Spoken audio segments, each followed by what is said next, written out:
Viewers, welcome back. நான் யார் அப்படின்னு பார்த்தீங்கன்னா, நான் தான் ஒரு சந்தியா. இவ்வளோ கொடூரமாக மேக்கப் பண்ணியிருக்கேன். ஏன்னா நாங்கள் வந்துட்டு ஒரு படத்துலேருந்து ஒன்லி சாங் ஆட போகிறோம். செம்ம சாங், அது ஒரு கப்பிள் சாங். அது யாரோட ஆட போகிறேன்னு பார்த்தீங்கன்னா அத்தையோட. ஹாய் சொல்லுங்க. ஹாய். சாங்கோட தான் ஆட போகிறேன். ஸோ ஆடலாமா? இது என்ன சாங் அப்படின்னு பார்த்தீங்கன்னா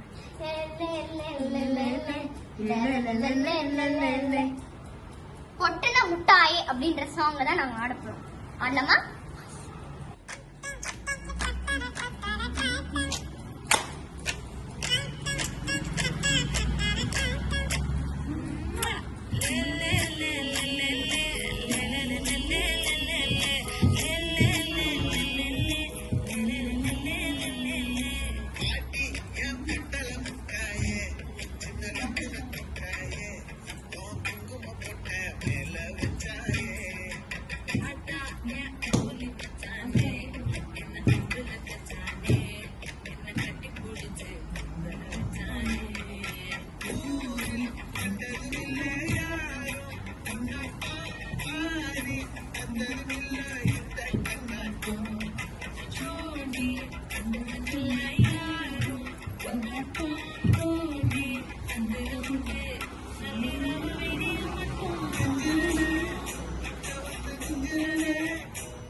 சப்ஸ்கிரைப் பண்ணுங்க, மறக்காம அந்த பெல் பட்டன் தட்டி விட்டுருங்க.